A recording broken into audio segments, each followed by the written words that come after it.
You've heard Billie Eilish's song about it, but what actually is Schrödinger's cat? Is the cat alive or dead? Or is it both alive and dead?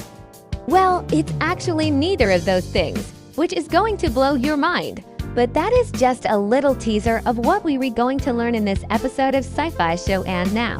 So in 1935, Austrian physicist Erwin Schrödinger was trying to illustrate the absurdity of quantum mechanics, which was becoming more and more accepted as a good description of reality.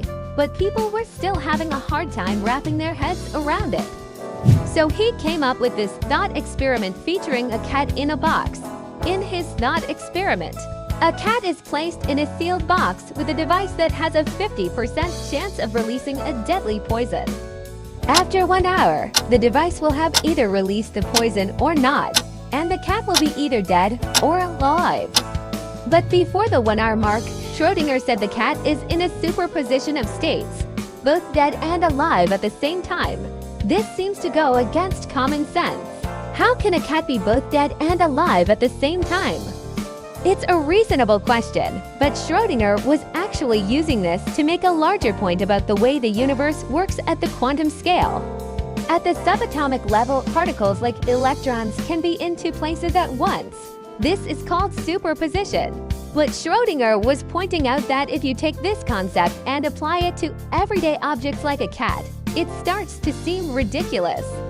If we look back at the cat, Schrödinger asked, at what point does the cat go from being both dead and alive to just dead or just alive? There isn't an answer to that question, which is why it remains a thought experiment. But there are some real-world parallels. When scientists measure quantum properties like the position or momentum of a particle, they don't find superpositions. They always find that the particle is in one place or has one speed or whatever other property they measure. That is because the very act of measuring causes the wave function to collapse down to just one outcome. However, until it's measured, that particle is in a superposition of all possible states. And in a way, that's what Schrödinger's cat is, a thought experiment illustrating that the world of quantum physics doesn't always make sense when we try to apply our everyday logic to it. Now, if you want to learn more about how the universe works at the quantum level, we made another video that's all about the double slit experiment. You can find that on Bridger Love's YouTube channel and let us know in the comments what you think. Is the cat alive or dead? Or is it both alive and dead? Or does it even matter? And thanks for watching.